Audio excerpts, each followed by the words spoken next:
Well, the heat came back today. Tomorrow, the humidity comes back, and so do the chances for those afternoon thunderstorms. From the WRUF Weather Center, I'm Jeff Huffman, keeping an eye on your weekend. First, I want to show you those building clouds today. You could kind of notice the sky didn't quite look as blue. It looks a little hazier. That's because there's more moisture in the air. We had a high of 91, and it started to feel like it today because of the added humidity in our atmosphere. Not quite enough moisture, though, for those sea breezes to kick off thunderstorms. Here was the view from space earlier. You can see the clouds kind of lining up there near the Gulf. The sea breeze didn't really march very far inland, and we really didn't see much on the way of radar. That will probably change starting tomorrow and especially by Saturday and Sunday. Not as comfortable overnight, but not bad. 67 for the morning low in Gainesville, 70 in High Springs. You'll notice tonight, if you're heading out this evening, it'll feel a little more humid than it's felt the past few nights, and that trend will continue for the weekend. Now, the temperatures, you know, you're going to think the temperatures have gone up. They haven't, or they won't. It's the heat index, what it's going to feel like in the afternoon hours when you factor in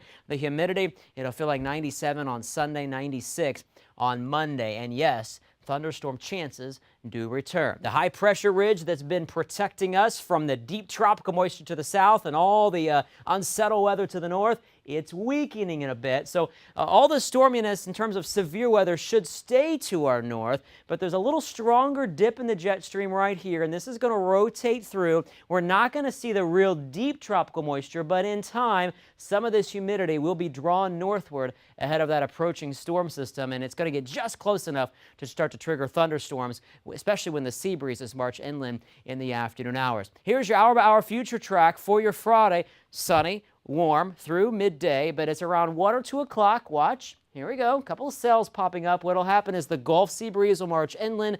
The closer it gets to the Atlantic sea breeze, the more thunderstorms there will be. So this is going to be mainly along or just east of I-75.